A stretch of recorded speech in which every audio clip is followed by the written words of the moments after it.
Hi, Cameron. How are you? Good. How are you? I'm good. I just recorded a session with a guy named Costa, a South African comedian that's in town just for 1 week. Okay. Yeah, that was interesting. He's a really nice guy. How'd you know him?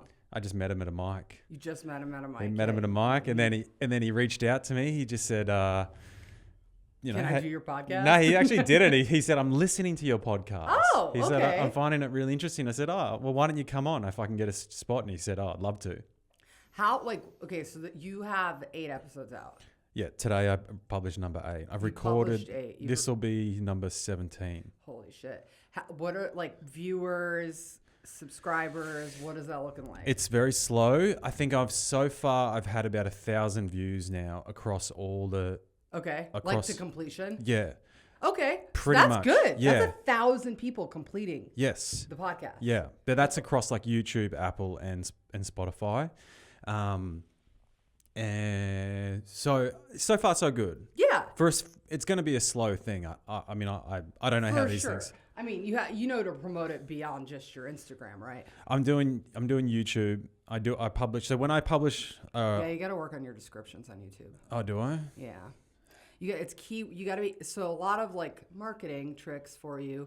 How people find things is based off like descriptions of episodes. So like you want to put as much of a description in a podcast as possible. So like, let's just say you talk about, just bring that a little closer. Talk about being discovered or something, or like comedy 101. Let's say you have DC on or something like that. You'd want to do like comedy basics with DC Benny from da da da da. Like if you put in all those keywords, because think about how you search on Google or you search on YouTube or you even search on TikTok, right?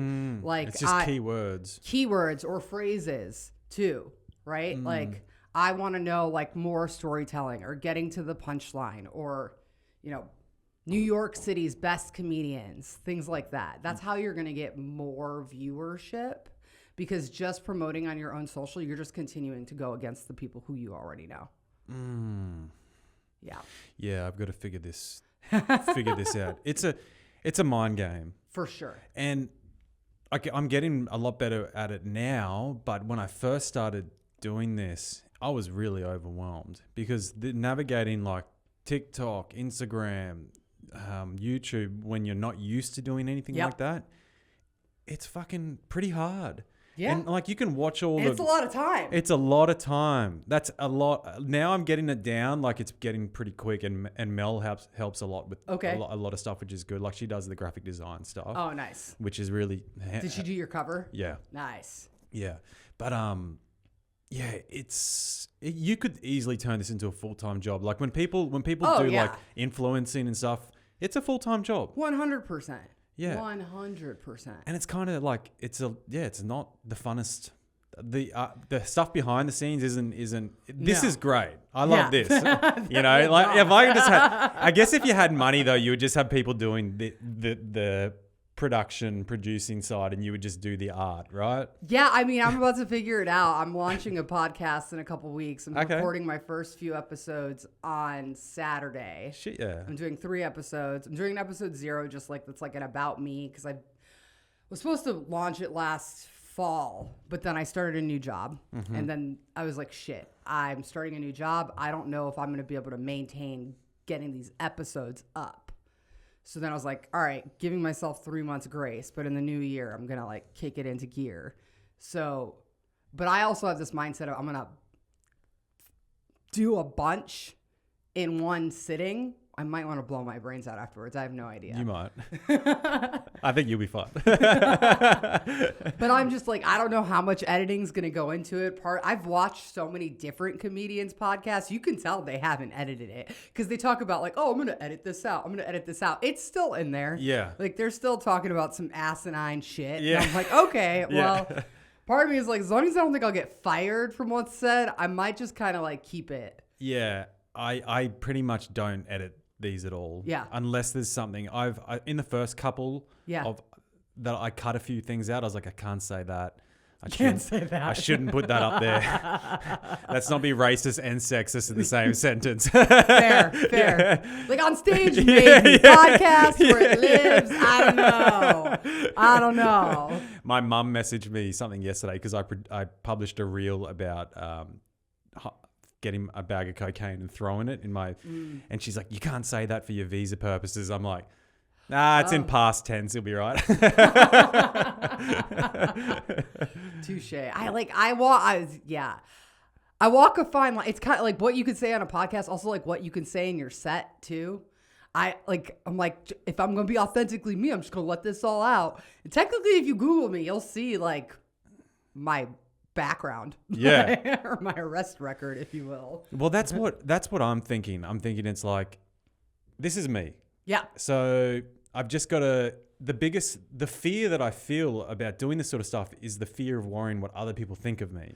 Yeah. And so that's the part I'm trying to just go, you know what? It doesn't matter. If I am who I am, if what I'm saying is honest, you may not like it or agree with it, but if it is genuinely true to me, well, then that's what else is there? Like I can't do anything more than that. I feel like that's how you got to be with these things. Cause as much as you are yourself, think about it this way. I already know you have a lot of friends because you haven't even lived in this city for 6 months. And I feel like you know everybody, at least in the comedy scene.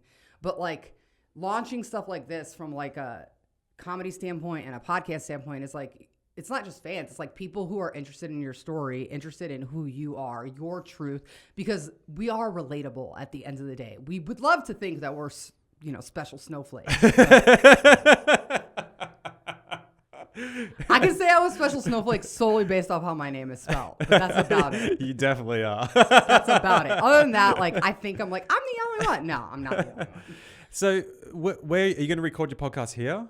No, I tried to book here, but the next availability was like middle of February. Yeah, you got to be like onto it here. So I'm actually going to be booking I booked already 3 hours at Nexus Media Studio in FiDi. Okay. What I like about it is it's multi-camera footage and audio, and the engineering all comes with it. So they're there the whole episode. Oh, wow. Yeah. So I'm curious. I'm doing 3 episodes there, seeing how that comes out before I like commit to anything. Yeah. It's not that much more than here. It's $50. Oh, that's nothing. But you have to book 2 hours. So you have to book 2. I would prefer that. Well, let me see how it goes on Saturday. Let me know. Let me know. send you the footage too. Because this is only 90 minutes, which isn't long enough. Yeah. By the time we need to pack it up like 10 minutes early just to get all the files pulled over. So it's not quite. Oh no! Apparently you don't pull anything. They send it to you in 48 hours. So it's like they let you come in 15 to 20 minutes before, and then you just got to be out at your time. Okay, and so it's just what they've put to me in email. And what's your podcast going to be? For sure, it's called Relatable Debatable. Very nice. I like that name. Yeah. Yeah. And the intention is to cover off on a lot of things that I do. At first, I was like, we'll see if it works out. But like 1 week's going to be about like relationships, dating, that nightmare. Because I don't really talk about that stuff on stage because I feel like on stage, it's not a unique story on stage. But I got a lot of crazy stories. I bet. Right? Yeah. But like, I'm not like, it's not that I'm not ready. I don't want to do that on stage just because I feel like everybody talks about their dating woes on stage. Where with like a podcast, I want to like bring in comics and other people. I'm also going to see if I can get some pro comics to go speed dating with me and then do an episode afterwards. That'd be fun. I have ideas. Yeah, right? yeah. So like 1 week will be about dating. Another week will be about like career development and things like that. Like negotiating a deal, job hopping, like interviewing resumes. I was even going to do like mock interviews with people who are like going after jobs, maybe having a hard time finding a job. Because that's a lot of my background. I've been working in marketing and advertising for almost 15 years now. Wow. So, and I'm queen of getting a job. Like don't have a job. My friends joke like, where are you working now? But so 1 week will be about like career, and then like another week, maybe like family, friends, friendship breakups, bachelorette parties, basic shit like that. Then, I don't know. We'll see where it goes. Maybe we'll do pop culture. Maybe it'll just be like a miscellaneous. I want to try and find a way to integrate the fact that I can like analyze dreams. Oh, you can I'm really? I'm really big into dream psychology. I have so many questions for you about that. Okay, But let's keep going. Yeah. We'll get to that. I'll have you on. I keep a dream I'll have journal. you on to do a dream. Okay. Oh, if you keep a dream journal, take a couple pictures. My dreams will fucking blow your mind. I'm telling you. Some of them are insane. So I'd love to hear your. Oh yeah, Okay. but you also don't realize like certain things seem wild in a dream, but then when you look at the psychology behind it, you're like, oh, yeah, that tracks. Okay. Yeah, All right. It's wild how close it is to psychology. There we go. Okay. I'm watching. Trust me. I'm caught on a mic. Yeah, I just want to get you perfect. Perfect. Yeah, I want it to be al Crisp. dente. Al dente. Oh, well, that's cool. I think that's going to be a great episode. Yeah. So A great whole podcast. Yeah, we'll see. And I'm starting with relatable. Like everyone's like, at first I wanted to debate on it. Then I realized a lot of the people I want to debate with probably won't go on a podcast and debate with me because I'm a little bit antagonistic. I play devil's advocate a lot. So now it's more just morphed into like the topics may be relatable. That's debatable. Well, I think whatever you do, you're going to do great. Thank you. I appreciate that. That's awesome. So, and obviously any tricks I'll save and send your way. Please do. Yeah, I'm interested to see what the studio looks like. Is it quite a nice studio? It seems small. What I like is there's a screen that you can like put up a logo and such on. You can fit up to 4 people in it, I think, from what I could tell. Yeah. It's also like a music studio and stuff like that. Cool. So I feel like acoustically it's soundproof, all of that. So yeah. I'm not sure if this is. But this is pretty good. Okay. So far, so good. This is an interesting one. It's interesting how you can see the street. Sometimes it's like. Yeah. I feel like that's distracting. I feel like on a sunny day, you get some great natural light in here. Yeah, it's nice. Some guests have been really distracted by it, but I've never been distracted by it. Oh no, I like zone in. Yeah. Yeah. Yeah. Some of my guests are like, ooh. I had one guest, he's like, what the fuck are you looking at? When every time someone looked through the window, I was like, just relax, bro. I'm curb stomp your fucking ass. Yeah. So how'd you get home right last night? Yeah, I got home all right. Well, I fucking hate. So I live in Hell's Kitchen. Okay. And I have to get out at Times Square. I'm a 10 to 12 minute walk from my train stop. Okay. That's what I don't love about my apartment. Otherwise, I love my apartment. Doorman, whole kip and caboodle. I use a electronic code to get in. Nice. But I hate having to walk home from Times Square. Yeah, and that's just such a shit area. It's such a shit area. Yeah. It's in the summer though, like whenever I'm out like down in this area, I walk home. Yeah. There's a Nathan's food truck guy who knows me. He thinks I'm pretty, so he usually gives me half mozzarella sticks, half fries for free. Nice. Yeah. So we got a whole rapport going. One time he saw me without my shoes and he's like, Mamacita, you need to put your shoes on. I was like, I don't want. Were you at like the end of a night and you just wanted to kick the heels off? 100%. And Yeah. usually I'm pretty good about packing like sneakers of some sort, but I was like, I'm going to challenge myself and walk home in fucking heels. No, dumbass move. Dumbass move. And I can't tell you how many times I bought cheap shoes on a walk home too if I was wearing shoes I couldn't walk in.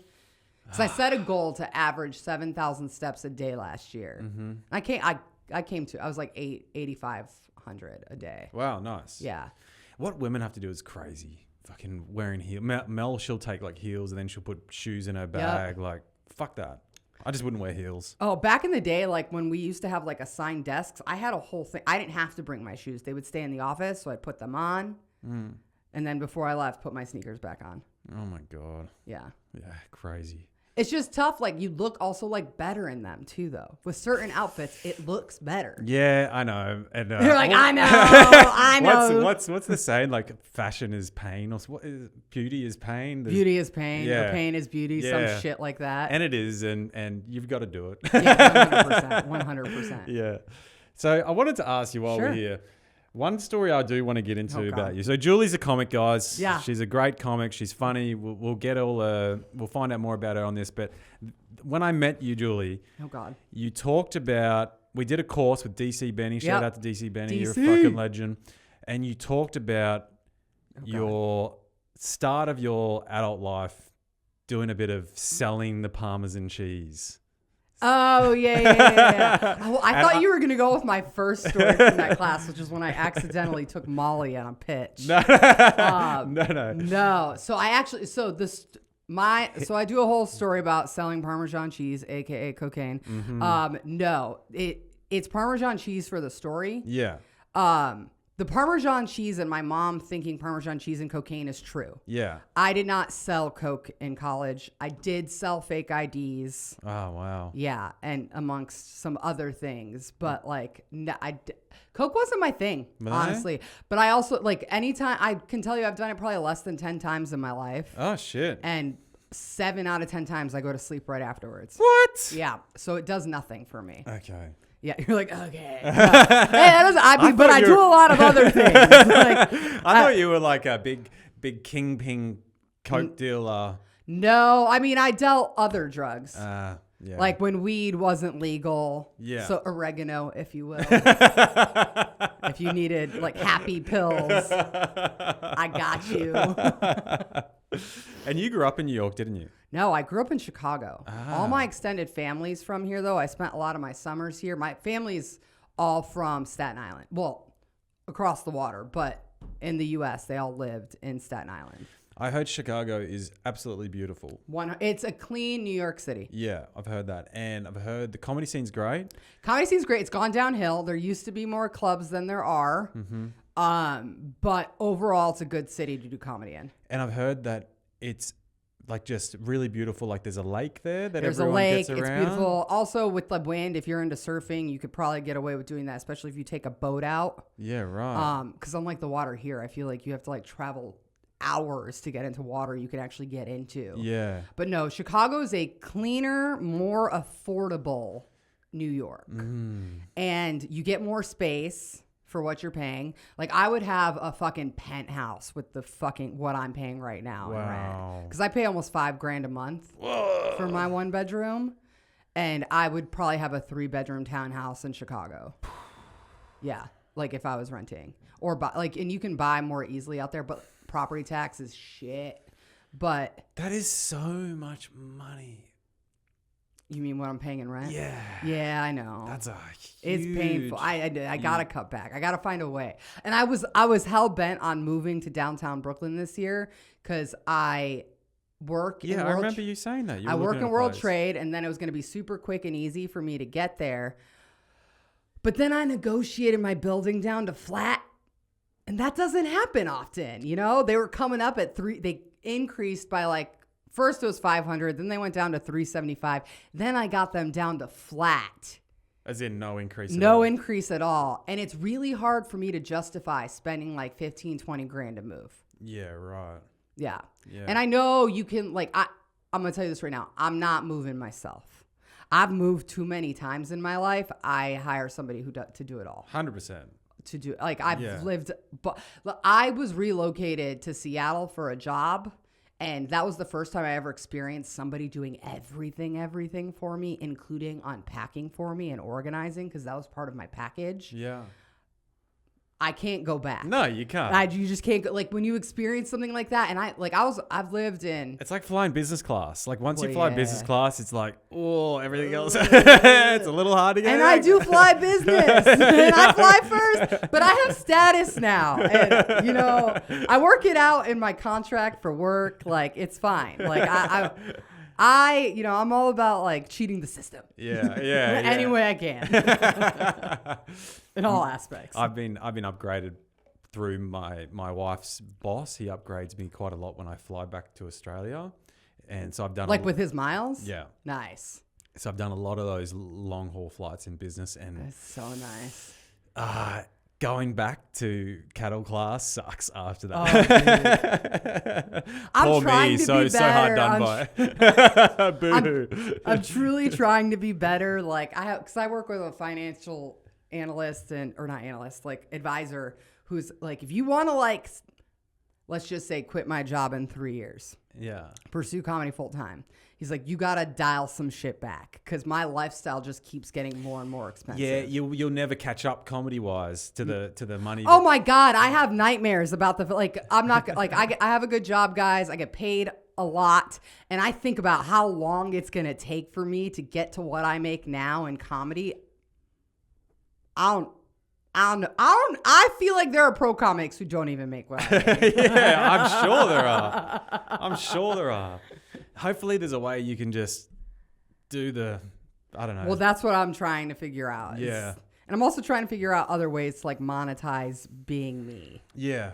That's podcast the trick. being one of them. Podcast is a good one. I think Substack could potentially be a good thing as well. What's Substack? Like, it's more for writing, publishing like blogs and stuff.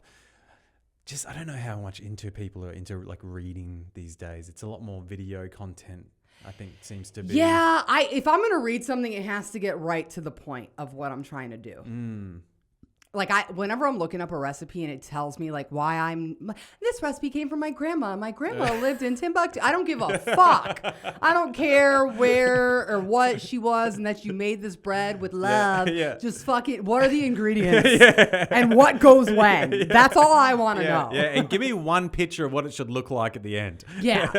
And like, is there something I should, like, don't go too heavy on this. Yeah. Like with baking, I realize it's a science. You can't fuck with that shit. Yeah. Cooking, you can get like experiment. Cooking, a lot of times I measure with my eyes. 100%. I very rarely measure anything with cooking. I'm just like Yep. Yeah, I love it.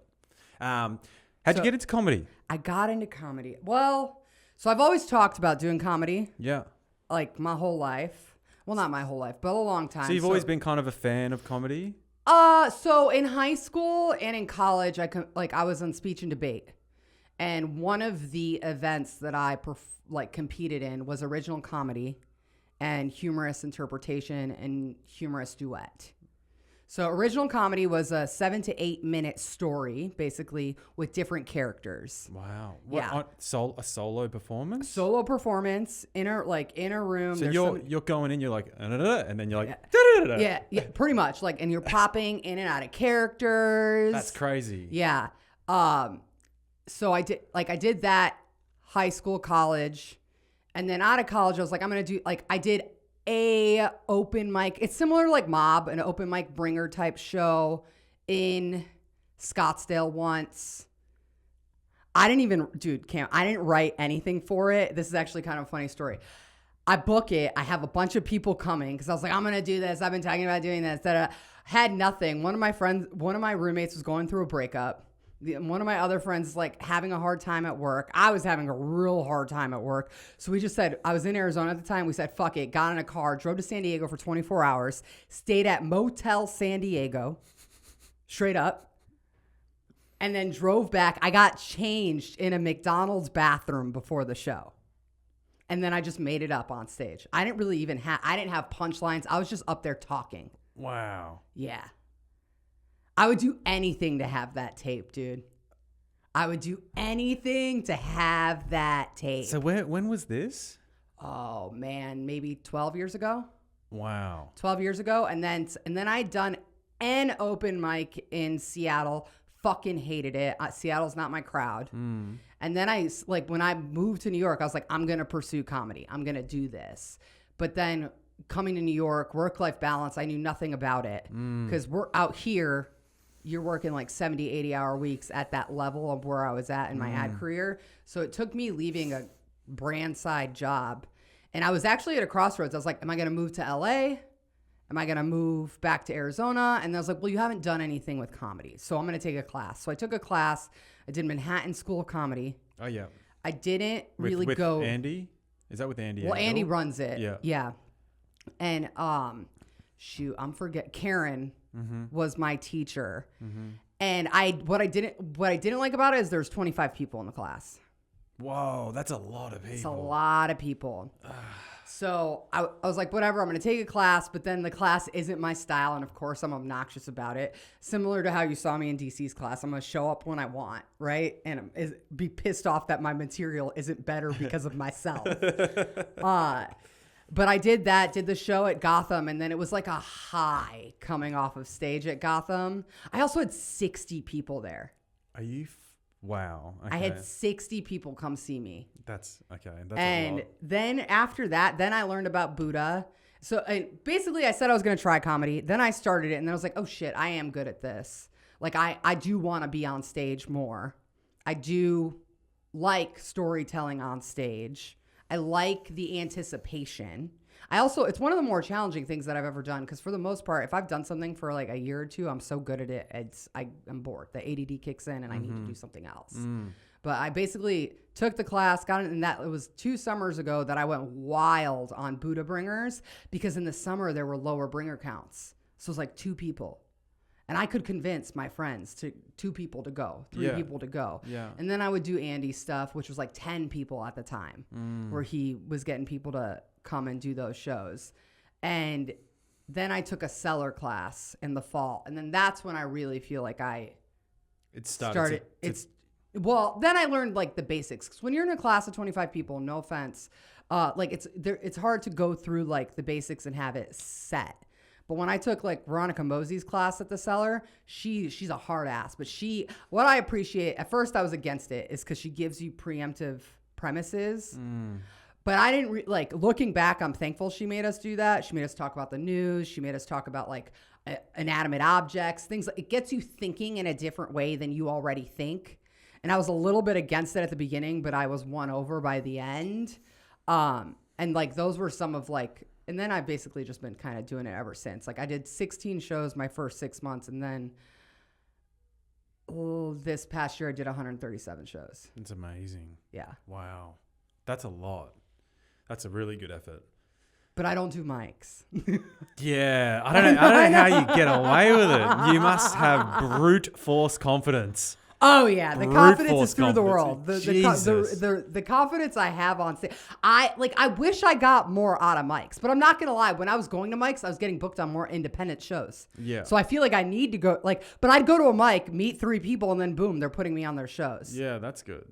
I don't know. I just feel like, okay, I don't want to do mics forever because I think like I would obviously once you get to a professional point, you're just going to be busting new material on a show. You're going to cushion new bits in between old bits, but I think the open mic scene is just a really fun thing to be a part of for a few years. However long it takes. I'm just enjoying what it is for now, knowing that it's not going to be here forever. I wish there were more, like on the weekends, I wish there were morning mics. Part of the reason I started producing the brunch show, like on a Saturday in the middle of the day, is I want there to be more comedy during the day. That show, the one that I went to anyway, was like sold out. It was great. Yeah. All my shows have been sold out. That's awesome. I said to Mel, this is a really good way to actually start the weekend. Yeah. It was midday on a Saturday and you're like, I've just laughed for a couple of hours. This is good. And I've still got my whole day. It makes a lot of sense.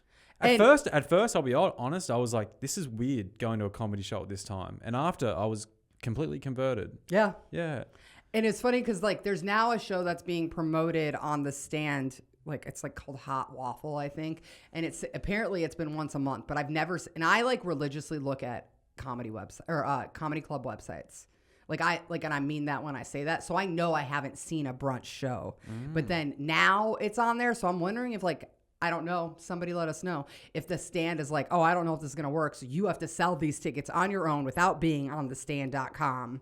And then if you do that for a year, then we'll let you like post the show. And to be fair, they put, and their January show was also sold out, but they did it at 3:00. I love to live in a world where there's a 1:30 show and a 3:00 show back to back. I think it makes a lot of sense. Dude, drag brunch is a thing. Boozy brunch is a thing. People love to rage during the day. People our age don't want to be out till midnight. No. Also, they want like their dinner and to go home. Yeah. I definitely think there's a space for daytime comedy. And I had a friend say like, are you mad that all these other places are doing brunch comedy? I'm like, fuck no. I want to be on those shows. I want there to be more time for me to get up on stage. Yeah. That's how I see it. And for a city like New York where there's no shortage of people to fill those seats, it just makes a lot of sense. Also, what I like about doing a brunch time show is I can get some of the best talent because I'm not competing with night shows. That's the show you came to is stacked with cellar comics. Yeah. how much do you have to pay them? Can you reveal that? Yeah, I mean, look, I'm just told- interested to know. Yeah, for sure. So I was told I overpaid. Okay. And I'll openly admit how I do all this. I pay them with the expectation that I'm going to sell out. Okay. So what I do is, so there's a split with the club. Yeah. Right. So after, like, if you can sell over 30 tickets, you get 70% of the ticket sales. Okay. That's fair. So, yeah. So, like, if the room fits 80, if you sell 30, you get 70% of the sales. So then what I did is I divided that evenly, except I paid my headliner more and my host more. So my headliner and my host made, like, between 150 and 200, depending on the show. Yeah. And then, oh no, they made 200, and then the like pro comics I paid 150. Okay, cool. But just so you know, like most shows, I've been told I can pay people like $50 to $75. Yeah, I've heard that it can even be less than that. Well, it depends on the stat. But I'm gonna tell you this: the one time I lowballed a comic at the cellar, I got my ass handed to me, and I'm never listening to other people. I'm gonna pay what I want to pay. Yeah, I don't care. I'm a believer that you should always pay more. Just Yeah. if you think it's 50, pay him 70. You know what I mean? Like, I want them to show up. I want them to like come prepared too. And or like if they're gonna do new stuff, fine. you want them to also, put in a good word. It just goes. There's just this circle of energy that goes with treating people well that you can't see, but it always will work in your favor at the end of the day. Yeah. Yeah. So I ran into Caitlin Palufo at the cellar New Year's Eve after it was like 1 or whatever o'clock in the morning. I said hi to her. She was walking out. She was walking out with Nathan McIntosh. I think that's how you say his last name.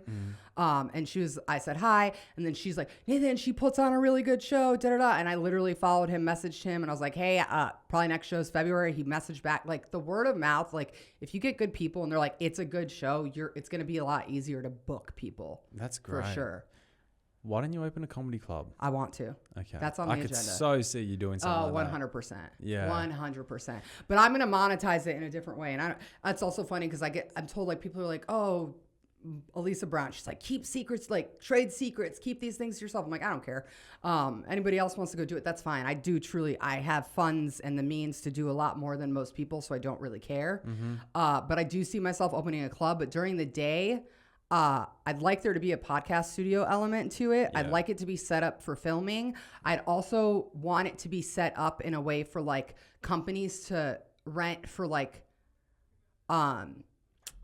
big meetings. Like at L'Oreal, when I worked at L'Oreal, like they used to rent space at BCG. They would rent space across the way, or like it's like having big enough like spaces with like a screen and everything like that. If you do it in the right location, and a location you can potentially bark, and a location that's like near corporate, I'm not gonna just rely on the night, and then in the weekends, it's gonna be brunch through the evening. Yeah, for sure. I think location is everything. Like, but I don't want to bar. Here's the thing. But the comics will do that. Sure. I also feel like I know how to market a show. I don't know. I think just from what I've gathered from what the boys do for St. Mark's, and I think they're doing a really good job. They're the only, they found a little niche in the market because there's nothing directly like on that street in particular. Yeah. And the way they're doing it is that like with having they'll get 3 barkers for a show. Yep. And then everyone else gets spots. I think it works really good. Yeah. I love St. Mark's. We got like the other night we got like 22 people in just from barking. What I know, but like here's the thing. It's a hard thing to rely on because as a statist, like as a number, you can't it's gonna be a flowing, it's not going to be a fixed thing. So you can't be like, oh, we're definitely going to get 20 people in the door, because you don't know. You may just get 3. So for a business perspective, it's not the best thing to rely on. Yeah, and I don't think my ego can handle it. Like, I'd like to create an element of scarcity and have such a lineup that people want to be there, whether it's like people doing their podcasts or what have you. Like, because you know how like going and seeing podcasts is a thing now. I didn't. Like for the millennial basic bitches, Yeah. we go watch people record podcasts on stage for real. Crazy, yeah. So like, I'd like to find a way to really lean into our age demo, because I like at least the women. I know what they like because I'm a basic bitch at my core. So I like my ego doesn't want to have to bark. Yeah. And also to your point, the business element I don't want to have to bark, but if I can get the daytime part of the business fruitful, because dude, you can charge like 5-10 grand for somebody to rent out the space to host a fucking meeting, especially if they need to like live stream it for something, like, because that's my whole plan, is to have the setup like that. Then I don't want to say I don't care about how many people are coming to the shows at night, but I'm not relying on the comedy. The bills are getting paid. The bills are getting paid, so I can be creative. And honestly, once you start getting the acts, like once you got the marketing down and you're getting the good names, it's going to sell itself. Exactly. Yeah. Exactly. No, but I Exciting. definitely want to open a club for sure. And I'm going to find a way to like monetize, like Don't Tell Comedy, like how Don't Tell Comedy is. It's global now, which is huge. I want to find a way to do something like that. How did they even... I would love to get those guys on this podcast. What they've done is crazy. They've created this brand out of nothing. It's just a pop-up comedy show. And it's different locations every time. It's different not locations. It's every not time. really at clubs either, is it? Nope. That's the whole point. It's in unique locations. Like I've seen them in a mattress firm, like a mattress store. I've seen it in a Louis Vuitton. I've seen it in an art studio. I've seen it. I did mine in a CrossFit. Wow. Yeah. And they've just started this out. I really admire people like that. That just goes to show that if you've got the will to fight, you know, the will to just keep going, 100%, you're going to get there. 100%. They've started a brand out of nothing, and now it's really like one of the most. Well, yeah, their YouTube blew up. Now it's a thing. Like now, insane. if you're featured on their YouTube, you could blow up. You could get spots. You can be discovered and seen on TV. Makes career. It's almost like the Kill Tony of comedy. Yeah, but you have to get into the a specific New York show. If they're doing a New York show that's produced with all the camera footage, I'm like, that's when you know you've made it. So how do you get on these shows other than being exceptionally good? What if you're not? What if you're, say, for example, you've been in comedy for like a few years, you're good, but you don't have a big following, but you're a good comic. I'm not talking about myself because I'm not there. I'm not there yet, but just for people in the future, what is there, or now? Well, what's the pathway? What's the pathway for someone like me in the future in a couple of years' time for wanting to get on? On a Don't Tell show or any show? Don't Tell. Well, you can submit on their site. Yeah. Which I think is a lost cause. I think submitting they're going to have so many people submitting on those things. It would be, let me put it to you this way. I think getting on a show is the same as like applying for a job. If you're applying for a job with your resume blindly, the likelihood that you will be discovered is very low because the referrals and references and nepotism in an industry is high. Yeah. So you need to meet a producer. Yeah. That's literally all you have to do. You meet a producer. They sometimes don't even need to see you. They just need to like your personality and they're going to put you on the show. Yeah. Because I'm like pretty sure, Andrew, I don't know if you ever watched me, but like Andrew, who put me on the Don't Tell show in Phoenix, I don't think he just saw me. I was sitting in the back of the green room at St. Mark's just roasting some of the comics in the back. And then we talked about how I used to live out in Arizona, so on and so forth. He's like, oh, if you're ever like going out there and you want a hookup or a connection, let me know. And then I literally just hit him up when I was going to be in town and boom, I was on. Wow. Yeah. Was that filmed? No, I'm pissed. Well, other people were filmed, but I was not. And I wish I did because at my show, literally, I don't know if you remember in my jail joke. When I was doing my shows in Arizona, people I went to jail with came out to see me. What? And my corrections officer was at the Don't Tell show. And I had kind of recognized one of the women walking in, but I was like, there's no way because lives in Tucson. Last I remember, this is like almost 18 years ago at that time. But literally I start like going into like some of my jail bit and then she's like pointing and like saying, she's like, I got you. She's like, I remember, girl. And I was like, oh my God, it's actually you. And I wish somebody fucking had that on camera because one of my friends was like, oh, I thought that was all a bit. And I'm like, no, I was legitimately shocked that my corrections officer was sitting in the audience and she drove. Oh my God. To see me because she saw that I had been posting and promoting it. It was wild. That is wild. That's one thing I've really admired you for, Julie, is your media presence. Oh, thank you. You post things very professionally. Like it looks, and it's clean. It's your like Instagram's very, very. You've like marketed yourself really well, and I think I think everyone could take a little bit of a leaf out of your book on how you've done that. It's just really clean. You presented yourself well. Yeah, so well done. Thank you. I think it does help that I work in advertising and marketing. Mm-hmm. I will say that. Yeah. I've also I have a creative eye. I will say that. So I know that inherently, because some of these fucking posters you've seen, they're just trash. So I try to find a way to be clean and crisp. Yeah. But also, I'm not gonna lie, it helps that I have a lot of professional photos.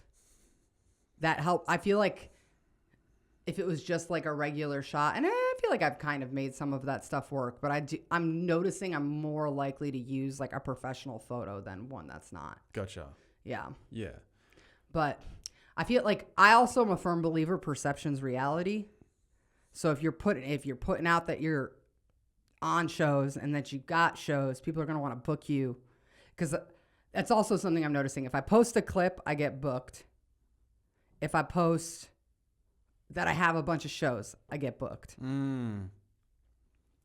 Like, because obviously if other people are booking you, they're like, oh, I want this person on my show. Yeah. I want this person, I want that. Yeah. But in terms of just like getting booked in general, a lot of it is following all these independent shows.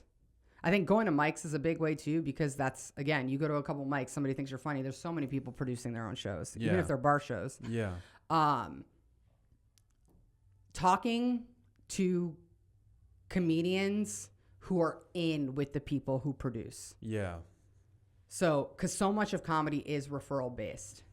100%. It's dude, I feel like it's nearly all of it is that. Almost any show that I've gotten out of state, like a lot of how I got my Arizona shows was because DC referred me to somebody. Wow. Yeah. And it was and by the way, it was the owner of a bunch of clubs. I knew it, but I didn't know. And then I messaged her and she's like, yeah, cool. She doesn't ask for a tape or anything. All she sees is DC referred me, and then literally just puts me in a group chat with the booker. Wow. And that was it. That's so good. It's going to be, I'm looking forward to being able to really tour this country, like go to all the different towns. It's fun. It's wild. You're going to realize how much, I will say this. You get a false sense of how good you are outside of New York. I've heard that. But the bar here is so high, and the skill level here is so high that, like, I had a friend come here from Australia. Yeah. And she's been doing comedy for 4 or 5 years, and she's good. She's quite successful in Australia. Yeah. And when she came, I took her to 2 mics, and she was like blown away. She goes, I can't believe the level of skill here, just from open micers. She goes, these guys would just knock the socks off most people at home.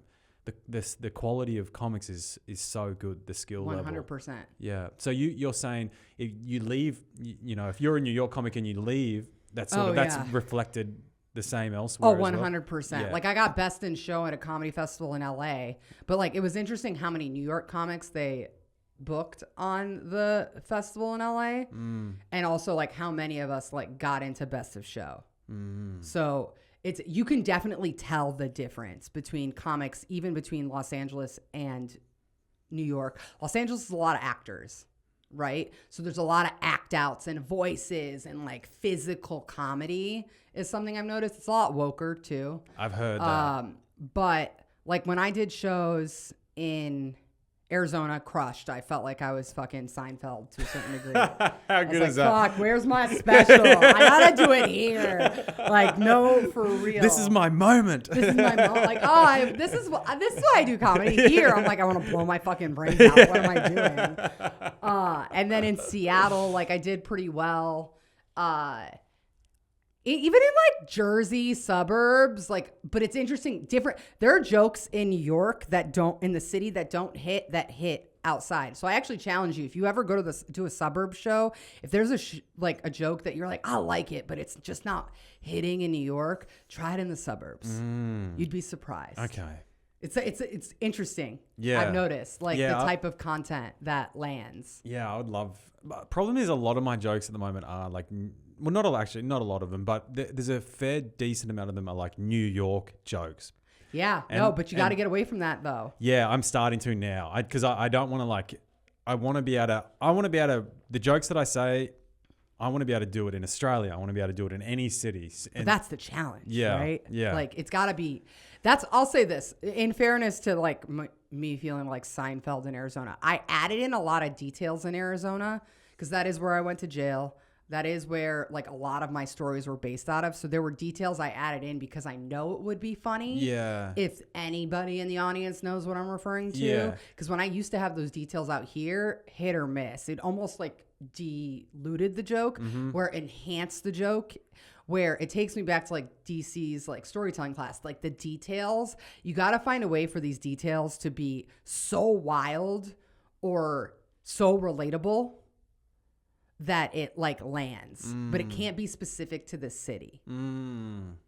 It can't be specific to the city. Gotcha. Because also like you'll even notice like the more shows you do at Broadway, sometimes the New York shit's not going to land because of how many tourists are there. Yeah. I have noticed that. I did with the spots that I got from Broadway. One show didn't do that well because it was like all out of towners and they just didn't understand the New York jokes. But most of them went all right. I realized what I could do with the New York jokes was just add a little bit more detail to explain why that is a New York joke and why that's a New York thing. Just explaining that this is a thing here, and then they understand the joke whether or not. But explain it concisely. That's right. Yeah, because it's your 5 minutes without going too many words. Word economy is important. Do you ever feel like you perform better when you have like? This is a stupid question, but like I've noticed if I have 5 minutes, I'm like fucked. Like I've actually started doing less jokes in 5 minutes so that I don't feel rushed. But like if I have like 8 minutes, then I'm more casual. Then I'm more conversational. Then I'm bringing in the audience. Most of my shows that I'm getting now are like 10 minutes. Nice. And it's way better. It's so much better. And it goes like that, but you can really get into it. 5 minutes is not enough. It's just not enough. And if you fuck up or you just have a couple of things that don't land, in 5 minutes isn't really enough to really bring it back as well. Like 10 minutes. Well, that's why your 5 minutes is supposed to be straight killers. Yeah. Like that's what your type 5 is supposed to be. Right. Like think about it. Like if you're ever auditioning for The Cellar, that's got to be the best 5 minutes you've ever said in your life. Yeah. And then you've got to have like 4 or 5 more of those 5 minutes. For like when you get your trial period. How do those guys get into The Cellar? What's the process? Referral based. Okay. It's referral based. Depending on the referral, will depend on how many you need. Like if Chris Rock is referring you, I think Este's gonna watch. So you have to be referred by another comic at The Cellar. Or Este has to have heard about you. Okay. And like I think his Gray West is his name. He's I think been doing comedy 7 or 8 years. I might be misquoting. I can't remember. But he got discovered at Mob and was invited to audition at Cellar. Wow. Yep. He did the Mob Festival. Oh, wow. Yeah. And that's how he got in. But you just never know where your moment's going to be, do you? You never know who's going to be in an audience or what have you. And some of the festivals too, like when you start going to them, like especially if it's in a college town, like NACA will be there. So like the National Academy of Comedy something or other. I'm fucking up this acronym. But like NACA, like you go on tour to all the college campuses. And if you're doing a festival near a college campus town, like if they see you, they like you, they'll just come up to you. That's it. Wow. Yeah. There you go. How did you go to jail? Which time? Well, you're going to have to tell me both now. It's 3 times. Can you talk about it? Yeah, I can talk about it. Because you were young then, weren't you? Yeah. First time I went to jail. What's the order of operations here? I got pulled over going to a country music festival for speeding. And I needed to pull out my registration from the center council. And my friend's sorority inspiration jar was in the council with weed in it. And this is before weed was legal. So as soon as I opened it, you obviously like saw it, everything like that. They take me out because he's trying to get me for a DUI. Because I'm also heading to like a big fucking country music festival. So I literally, and because this was in Florence, Arizona, it was a prison. I went to Pinal County Prison in a holding cell where I was handcuffed and cackled. They did let me keep my phone for an extraordinary amount of time. What's cackled? Like they put the ankles. Handcuffs on your ankles. Jesus. Yep. I was in the suit and everything. I was literally jam-packed in a holding cell with maybe 13 or 14 people. One of which like stabbed somebody, a bitch who was drunk from the festival, like all of it. So, and I had to, because they had to pull my blood and I had to pee because they needed to prove that I wasn't driving under the influence. And then I had to go in front of a judge and I had a public defender because I'm fucking 21, right? And they're like, oh, it's her first time offense, blah, blah, blah, blah, blah. So then they let me go. And it's so funny. My friends picked me up. I went straight to the music festival and I partied for the rest of the weekend. Jesus. And then the second time I got a DUI, wide turn in the rain. Also, they let me keep my phone for an extraordinary amount of time, but I was still on probation from the first time I got arrested. So the judge wanted to make, I don't know, like not an exception of me, but she like wanted to like, privileged white girl needs to be commanded. Yeah. She hasn't learned shit. But to be fair, I blew very high. Okay. But they thought I wasn't going to blow that high. That's the funniest part. That's the best part. Is he's like, oh, they actually like let me sit there and they're like, oh, she'll be fine. She's coherent. She's all these things. Da da da da da. No, me waiting actually worked to my disservice because of how I metastasize fucking alcohol. Because I blew like I blew a felony. I blew a 1.2 and it's like 0.08. Holy fuck, that's drunk, dude. Yeah. You were pissed. Yeah, but I'm probably still a binge drinker. I'm not gonna lie. Like when I drink, I throw them back. Yeah. Like I would I used to hang out at the frats, not the sorority. Yeah. Like it was a mess. But yeah, no. And I literally went to jail 42 days. I skipped my finals. Yep. 42 days they held you in jail for that? They got that. Arizona is a zero tolerance state. That is like getting a DUI in Arizona is like a fucking accessory. Like so many people get them, but that's where they make their money. But what if you have a family and stuff? It doesn't matter. Like also a lot of people willingly go to jail there because there's cable, there's couches. It's really like when I talk about it being like summer camp, it really was. I made jailhouse tamales. I got thrown in the hole because. So there's like all these magazines, like old ass magazines, and because I did it in December. So December into January, and all the corrections officers love me because I like organize shit. Like I basically kind of like became like this like camp counselor, if you will. Jailhouse tamales in the sense of like we use like Fritos, Cheetos, Doritos, you mash them up and you like wet them a little bit and you make like tamales. So because I had all the money at the commissary. So I'm like feeding everybody. I'm giving people socks and sweatshirts and shit. And I was like, oh, let's do crafts. So like we were doing vision boards and like we were making Christmas trees out of magazines. But apparently if you fuck with the magazines, it's considered like contraband and fucking with jail property. So I got thrown in the hole for 72 hours. Whoa. Where like literally I couldn't like talk or do any like that. You are really alone with your thoughts. I bet that wasn't very nice.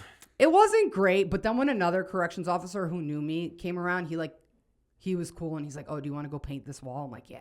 Like wow. I kind of made friends with everybody there. Yeah. To be fair. But that was the second time. Third time I was fucking trashed in Chicago and I passed out in a alley. So I guess it was a drunk tank. I didn't really get arrested because I talked my way out of that one. But Jesus. Yeah. I can't believe they lock you away for 40 days for drink driving. They wanted to do 6 months. That's when I hired a lawyer. That's fucking... I mean, but what does it prove? You've just... Like, that doesn't help society in any way. You can't tell me that... I had to pay. I had to pay $400 a week to be there. You got to pay for your own incarceration. You do, especially if you have any ounce of money and you're not on food stamps. You have to pay.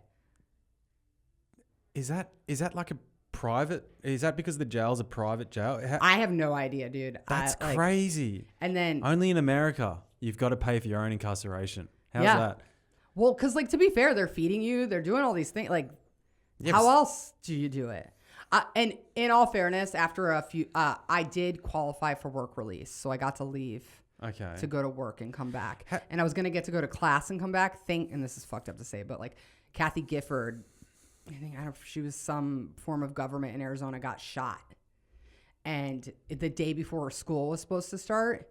And because of that, they stalled school starting back, like everybody going back to campus for a week. So I didn't have to have my like teachers sign off because they were going to let me go to class. They weren't going to like let me be that much of a degenerate. And it didn't affect you getting like a job at the end or anything? No.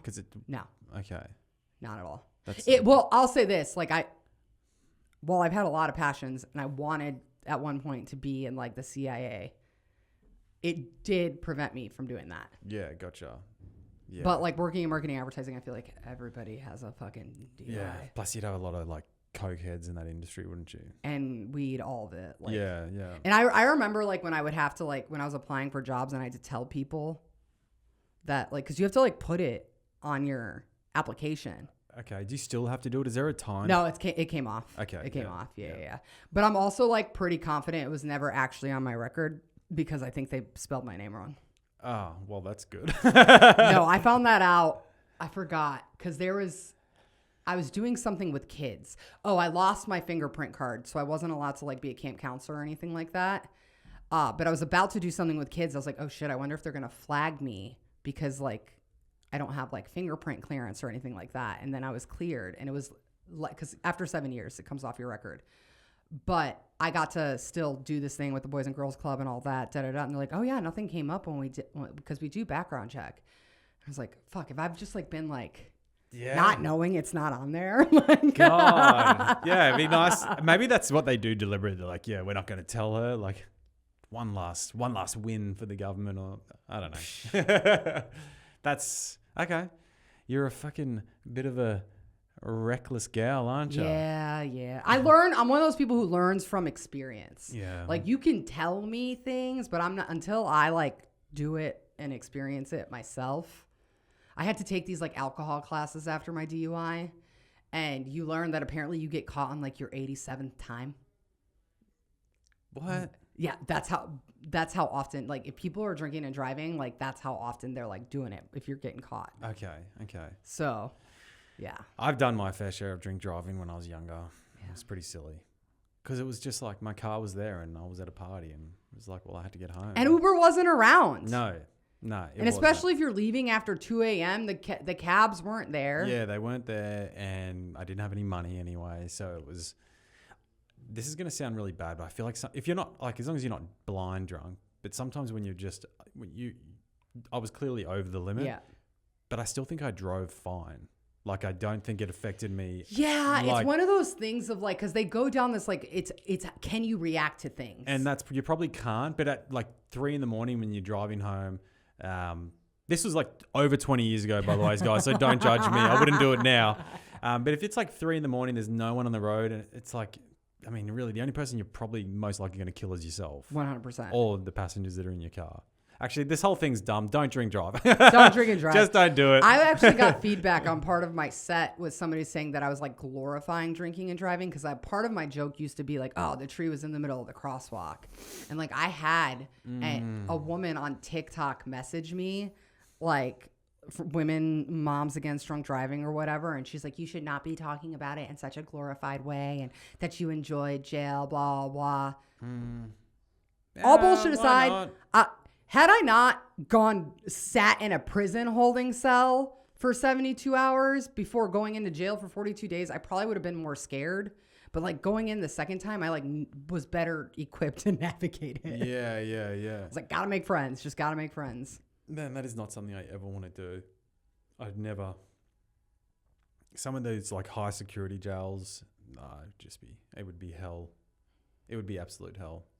Anyway, that's a little bit bleak now, but let's move on. Don't go to jail, guys. Don't go to jail. Don't be a criminal. Just be a good person. Yeah. I mean, yeah. As good as you can. As much as you can. But hey, I got all my cellmates fucking come to my shows. So I don't like, it's a good way to meet people. I don't know. Everybody makes mistakes. It's networking. It is, dude. I'm like, this is wild. Fucking wild. Yeah. God. Do you think you could live in LA? Yeah, 100%. Okay. I want to live in LA. Oh, But the thing is, like, all of mine right now, I have friends and everybody out here. I don't really have a ton of friends and everybody and things like that out there. So at this point in my career for comedy, it doesn't make sense. Professionally, I like the speed of advertising in LA because people are a lot more chill. yeah. For sure. Like, and they like go surf at 2:00 sometimes. And summer Fridays are a real thing. Unlike in Summer New York. Fridays? Is it like a half day Friday or something? Well, in LA, I feel like it's all day. But in New York, it's either half day or depending on the company, it's a full day. Okay. But yeah, in an ideal state, I moved to LA in I don't know, 7 years ish. Yeah. I've talked to DC at length about it. And he's like, you go to LA when you want to do Hollywood, when you want to act and do all of that. I don't know do you want to act? Yeah. You want to act? Yeah. I don't know if I want to act per se. I do want to write movies and shows, and I want to produce shows. I'd love a reality show. I'll say that. I'd love a reality show. But other than that, like... I'm also going off the acting thing. I don't have any experience. So I don't actually know if I would like it. Yeah. But it certainly is something that I would try. You wouldn't? Would you try the acting? Here's the thing. I'm a theater actor. I don't know if I'm a TV actor yet. I feel like I could get there with practice for sure. But it depends on the role. And honestly, I feel like if it was like a mean villain role, I'd crush it. So, and it would do well and it wouldn't feel like acting. Where otherwise, I don't think I could authentically pull it off. Yeah. Like how some people do. But I could crush like a Hallmark movie for sure. Yeah. I don't know what that is. Oh, fair. Like those like really cheesy like D-level movies. Like Home Alone? Like is that? No, that was in like theaters. I mean like the shit that comes out like. Yeah. Like Netflix cheesy, like a Netflix produced show or movie. Yeah. It would be just a fun experience. I'm actually auditioning for a film next week. Nice. Yeah. Nice. It's called The Eagle. The Eagle. And the role I'm auditioning for is a criminal. Okay. Yeah. Okay. And if they ask me to do an American accent, I'm just going to walk away. Oh, you can't do an American accent? Nah. Oh, I haven't even tried, but I've got no acting training whatsoever. I don't know what I'm going to do. Would you ever do like an acting class or anything like that? Yeah. Yeah. But I think at the moment I'd just rather stick to comedy. I feel like it's Honestly, kind of going to go hand in hand. For sure. I think, and as I've never taken an acting class, so I could be talking out of my ass right now. I do think that there's probably something to gain from an acting class. Yeah. In general. But I think it's kind of like comedy classes. I think it's very dependent on the teacher and their style. I definitely think there's perspective and things to gain. Just like I think there's value in doing like improv. Yeah. I've done one improv class. Have you done any? No. Okay. It's really strange. It's kind of it's a bizarre experience there. It's kind of like being a kid. It's all games and shit, just right? Just games and it's weird. I did one and I was like, not for me. I took acting in college where we did a lot of improv-y type games, which I appreciated. And then I took Chanel Ali's Comedy 101 class, and I feel like she did a lot of like improv-y type games to like warm us up before we got into like the writing piece. One thing I will say that I liked her doing is she put two people on stage and you'd go back and forth and you have to say like you're on a fake date, but you have to say interesting things about yourself back and forth, and whatever gets a laugh, think about using that as a premise. Yeah. So it's just getting you to think outside the box. That's I think one of the amazing things about Chanel. She looks at comedy like it's an art, and it very much is 100%. And she's all about it's an art, it's a craft. You have to watch it, rehearse it, practice it, live, be. And I feel like that's a lot of what she did. And then she would also we did this one game where we all got personas, and then we had to act like that persona to different people around the room, and then they had to guess what you were, which was also interesting. But it's different ways to like put yourself out of your like element. It all can't be, I mean, there can't be a right or wrong. No. It's just, ideally, if you had the time and the resources, you would probably do a bit of everything. Yeah. Just to. For sure. Time and resources is everything. Part of the reason I take a lot of these classes too is they get new perspectives on what to write about and how to write. You know? So you think it helps? Yeah, with different. I tried taking things with different teachers. Yeah. But one thing, have you ever taken Rick Chrome's class? No. What I appreciate about Rick is the power of switching a word around. You don't know it until he fucking does it for you. And then why? And then you're like, how did I not see this? So it does like, and I like pay attention to how he like flips things. Cause sometimes we like will say a funny part at the beginning of a sentence, but you need to say it at the end because they're like my Theragun joke. I used to say Theragun in the middle of the sentence. Now I say it at the end of the sentence and it hits a lot harder. So just like, I don't want to say stupid stuff like that, but basic shit like that you wouldn't know intuitively. Yes. I've heard he's amazing. He's amazing. Yeah. He also, if you don't want to take an acting class, he's very big into like acting, and he does comedy for acting, some shit like that at one of the institutes around here. But he's really good at like helping you with your delivery too. I feel like a lot of people shit on classes. I'm all about them if you can take them. I'm all about anybody who's been in the game and passed at major clubs. They've got something to offer me that I'm not going to know. Like I want to try, and I know the comedy game is a long game and it's typically 10, 15 years, but anything I can do to try and skip the line, I want to do it. 100%. And I don't think there's anything wrong with that. I just think we're crazy.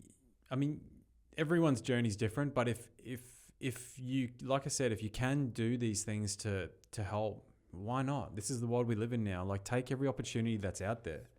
If you can do it, fucking do it. Take a little bit, learn a little bit, grow a little bit. It's all good. It all just adds flavor into the soup, doesn't it? Oh yeah. I mean, that if you can't do a class, try and at least take a coaching session with somebody a couple times. Yeah. Just because perspective is huge. And I feel like a lot of times comics get caught up in, oh, well, they're going to change my style. I'm like, well, no, you don't have to change. Like, changing is on you, right? Like, I receive all of the feedback and everything, like every coach I've ever talked to said, and then I morph it into what I want it to be. Do you know what I mean? And some things, like, it'll hit me hard, like, fuck, you're right. Like, I do need to stop doing that, or I need to do this, or I need to do that. And sometimes, like, they'll give you ideas on how to switch up a joke, and if I think it changes the meaning of the joke for me, I don't do it. Like, no one can change you, right? Like, you are on stage. No one's forcing you to act or be a particular way. Yeah. So, it's all... basically told myself, doing as much coaching and classes as possible, especially while I have a full-time job, just because it holds me accountable to write. I was telling you that yesterday. Like, if I don't have my back against a wall, I struggle. But then some days, there are random days, I wake up, I write a joke, I do it on stage that night, it kills. I talk to a coach about it. They tell me to flip one thing around, and then boom, we're off to the races. Like, oh, organizationally, the audience is here, so you want to take them there. Yeah. Like Yeah, I'm hearing you. There's like a million different ways to skin a cat. 100%. Yeah. I think the classes are great. If you're in New York City and you can do classes, you should do it. A lot of people will come here just for like a week to do classes and then leave. I know a couple people who did that with like the Buddha 1 month class that they do. Yeah. Yeah. Yeah. It's somebody from Australia too. Yeah. Well, there you fucking go. Yeah. Hey, shout out to Australia. Yeah. I wish I remembered her name. But she was in and out. Like, she was around in the scene. I would remember, I swear. So what's the show? What do we got for time? All right, we got to wrap this up pretty soon. Yep. What's give me some plugs. So you're doing a show.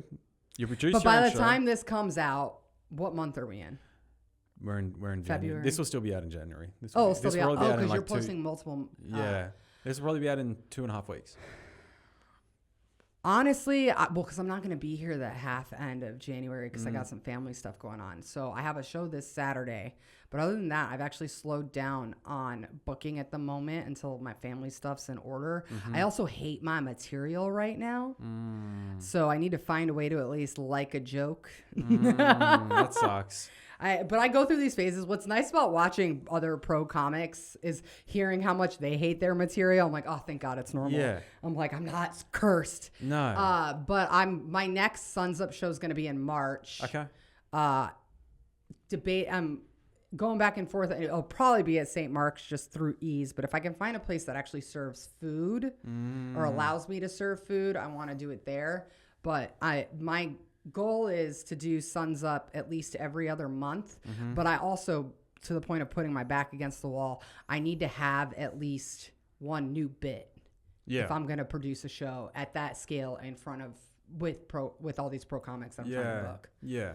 So plug is Suns Up. Relatable Debatable will launch beginning of February. First episode, I have Sarah Barnett on. We're going to talk about the differences between dating in New York versus other cities. Then I have my friend Heather. She's a lawyer, model, influencer, and we're going to talk about like networking and side hustle. That'll be my second episode. Third episode is going to be about like job hopping. I've got another comic. She's fairly new in the game, Addie. But she's been working in like talent and recruiting. So we're just going to talk about like the art of job hopping. Is it good? Is it bad? How do you navigate it? That's good. You're kind of like keeping your finger on the comedy, but also moving into like what you know with your... I'm moving into what I know because what I'm also noticing is when I post my shows on LinkedIn, like my comedy shows, because I do unique tracking URLs, I would say a third of my ticket sales come from people who know me from LinkedIn. Wow. Yeah. What an interesting thing. But also that's how I'm like, that's what I've been doing though. That's like my network. And also in advertising, you meet like I've got Google reps, Facebook reps, all these people who I've like gone out with, party with, know my personality. They're like, fuck yeah, I want to see her. Then they bring their clients to the shows and it's great. And then everybody's expensing shit.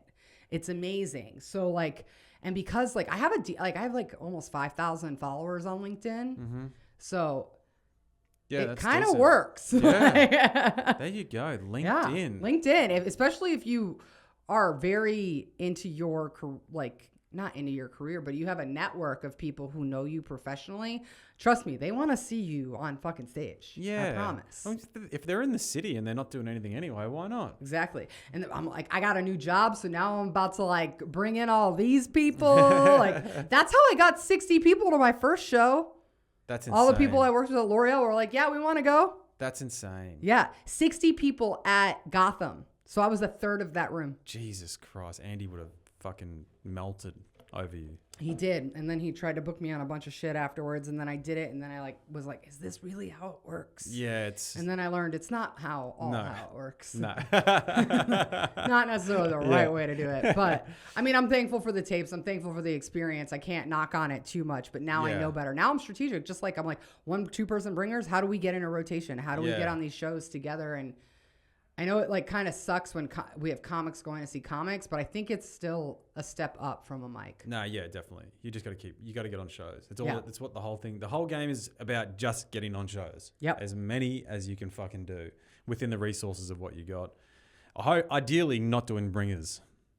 But to be fair, once you're a professional, all of it's kind of a bringer. If you like, you got to sell your own tickets. Your name, your comedy needs to sell the tickets. That's kind of true. I haven't thought about that. Yeah, like, that is true. There's this middle ground where you're a nobody and you're at a club that organically sells tickets. Yeah. But after that, you want to book headlining gigs and shit. That might as well be. That's the biggest bringer of all. You better hope your following wants to come. That is a very fair point. I've never thought about that. 100%. Yeah. It's all it is. Yeah, that's perspective for you. Yeah. So to just think about it now, you're like hustling to sell tickets. Like I've tried, like, cause I've gone to Facebook groups, Reddit threads, like meetup chats. The thing is, when you don't know the people coming, it's a roll of the dice on if they're gonna show up. So then I overextend. I'm like, if I need 4 people, I'm gonna try and get 10 people to the show. And then I hope 4 show up. Mm. Because these strangers, they owe you nothing, right? I've thought about a site. There should be just a site for comics for getting bringers. So it's funny. I wanted to create a comedy union. I've thought about this. So I've thought about. Do you know that is so funny that you say that? A comedy union for bringers in the sense of like just a bringer group collectively. If there's 4 or 5 of us, ideally 5, because I feel like 5's a little bit of the sweet spot. Yeah. Where we just rotate. Like, let's say we all want to do Broadway. It's like, I don't feel like we can't do an industry room every weekend because like you want to blow your brains out sometimes. Those shows are so long. They're so long.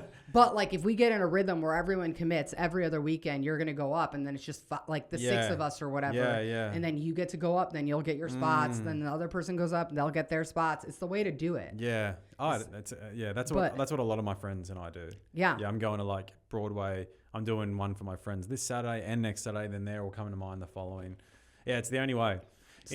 And you're not burning like friends, like burning comics is fine because everyone's getting something in return. Yeah. I've also noticed sometimes if I go to certain shows, depending on where they're at, if I'm allowed back in the green room, then sometimes I get thrown up on the show. Oh, really? Dude, I tested that theory a couple times in December where I was like, I have this show. And then I had my friends had other shows that night. And then I literally stopped at that one show. And then my buddy was like, oh, do you want to go do 5? I'm like, yeah, why not? Yeah. And then I go to the next show and someone didn't show up. I'm like, oh, if you need somebody, like, oh, you want to go do 5? I'm like, yeah, why not? But that's really like how it is. I've seen it happen. Like I saw it happen on New Year's Eve with like a couple of people who were just like chilling at St. Mark's because they're like, what else am I gonna do? Yeah. And then they just got thrown up. So part of it's also like just getting in a rapport with a club where you want to hang out there too. Yeah. Yeah, I love St. Mark's. I really do. I love those. I'm going to get Alexis and Danny on here. Oh, that would be fun. I haven't asked them yet, but they better fucking come. I love Alexis and Danny. Yeah, it's so good.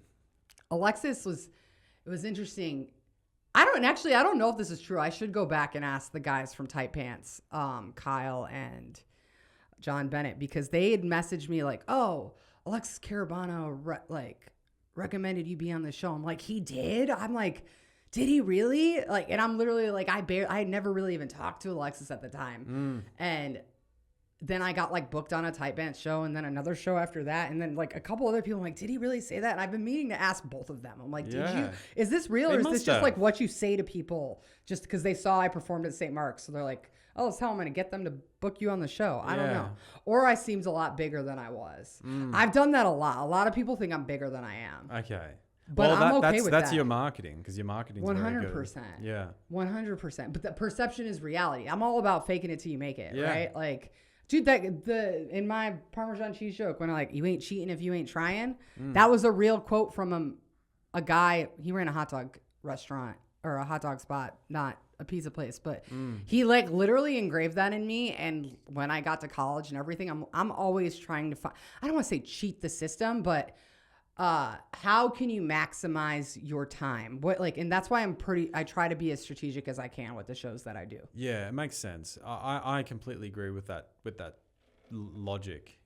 This whole, you can suck away a lot of time in this game. And whatever you can do to shorten the journey. Are you going to get into producing shows? Not at the moment. Not at the moment. Not interested. I'm going to stick to this. Yep. And comedy just for the next year. Okay. I just think it's just not where I want to put my energy right now. Yeah. And I'm getting on enough shows to not have to worry so much about it. I've been pretty lucky. But how many times are you going up a week? Now that I'm doing the barking, it's... Oh, well, barking, you're going to... Yeah. I'm getting like 3 spots from that a week alone. Yeah. And then I'm getting booked. Usually I've got about 10 on the calendar for each month. Nice. And then by the time the month is over, I'm nearly pushed that out to like 20. Just from things that have just popped up every week. But that's only started happening in the last couple of months. Okay. It's happening very quickly now, which is nice. I hope the momentum stays. Yeah. And I'm very grateful and very, very fortunate. But I think I've been I don't know if it's luck or what it is, but it's whatever's happening in my little world is you got to capitalize on working it. You well. Momentum. It's going good. Keep the momentum going. Yeah. I feel like I got to get some minutes that I like. So I'm like more excited to be on stage. I'll say that. Come hit some mics with me. I know. Come do Black Cat Saturday. Black Cat Saturday. That's right. The 7 and the 9. Yeah. Is it freezing in there? In the summer, No. it's fucking hot. Yeah, no, it's really good. It's really fun. I've been there the last couple of Saturdays in particular, and it's really fun just to hang out. I got my hand slapped by Sonia because I had booked a 7 and a 9, but I left for the 9 and I didn't cancel it. Yeah. So I got like whatever was my second time no showing. So I haven't whatever. I know I'm good. We're fine. You'll be fine. I've done it as well. She'll give you like yeah. a don't do that again, and then you're like, okay, I'm sorry, and then yeah. No, I have to. No, I have to get into a rhythm of mics. I keep saying this. A lot of my comedy besties are like, yeah, but you like. I'm technically supposed to help produce a mic at St. Mark's on Tuesdays, and Elisa Brown has done it all. Shout out to Elisa. You're amazing. I love you. Yeah. But I haven't gone once. It's funny. I sent the message to Danny to lock it in, but then I haven't been once. She's been doing it the whole time. I actually did hit St. Mark's up. I said, do you have any spots to do a mic? Because I wouldn't mind. Yeah. I wouldn't mind running my own mic. Yeah. That would be all I would want to do at the moment. That's just more to get time for like hosting. Yeah, and did Danny get back? They don't have anything. He said that like all their slots are filled. Yeah, I mean, if anything happens with our Tuesday, if Elisa, I'm gonna try. Elisa, when you watch this, I will have done one. Well, Elisa, if you need a co-host, I can co-host with you sometime, Elisa. Yeah, but it's a short mic, which is why I like it. Yeah, because they have a 7:30 show. It's 5:30 on Tuesdays. Yeah. And that's what I like. What I hate are these 2-hour mics. And I feel like you go to one, it's on Wednesdays. I think it's at Judy's or something. Yeah. Fuck that. No offense. I love you guys who run it, but I do not want to be in that back room at the bar for 2.5, 3 hours, especially when half the comics leave. Yeah. It's that one goes for 2 hours, but it's that one's more like about just the camaraderie of the boys. I used to be big in Producers Club because it's right by my house. And there's also a camaraderie with Producers Club. Also used to be put on a bunch of shows with guys who do the mics and stuff there. Shit, I should go back. It's like 2 feet from my house. Yeah, literally. yeah. Like yeah. I'm like saying all this shit out loud. Like, I need to do these things. I need to just go up and. This is the year. We're only 1 week in. I was telling you how I like record on my phone. I just need to go do that at a mic. Yeah. Well, you can come with me anytime you like. Thanks. Julie, it has been an absolute pleasure. Thank you, Cam. I'm looking forward to doing this again. Yeah. And I'll have you on my pod. We'll do dream episodes that you've got a dream journal. Please. I would love that. That's going to be like, it's going to be like therapy, dude. Honestly, I'm going to book you for it. You got to pick whatever dreams you want. I'll analyze them. I'm going to learn a lot about you. Yeah, I'm not going to lie. All right. Well, thank you again. Thank you. See you in the next one. Yeah. See you guys. Bye, everyone. Hey guys, thanks for listening to this episode of Going After It with Cam Bird. Produced by Cam Bird, co-produced by Ryan Rizzuti and Shreya Suresh. Music by Brian Rigby. If you've enjoyed this episode, please like and subscribe. And if you can, remember, get after it.